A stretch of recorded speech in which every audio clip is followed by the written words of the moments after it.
சிம்மம். சிம்மராசிக்காரர்களுக்கு சந்திரன் 4, 5, 6ஆம் இடங்கள்ல இருக்கிறார். இது ஒரு நல்ல அமைப்பு.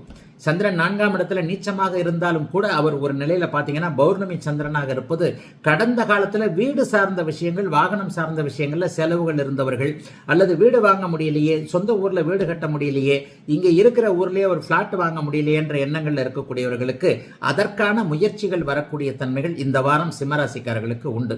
சிம்மராசிக்காரர்களுக்கு இந்த வாரம் சந்திராஷ்டம அமைப்புகள் எதுவும் கிடையாது, பெரிய சோதனைகளும் வராது. இன்னொன்னு பார்க்கணும், இப்ப இந்த வாரத்தில் நடக்கின்ற சூரிய பெயர்ச்சியின் மூலமாக 15ஆம் தேதி நடக்கக்கூடிய சூரிய மாற்றத்தின் மூலமாக ராசிநாதன் 11ஆம் இடத்துல போய் குருவோட சேர்ந்துடுறார்.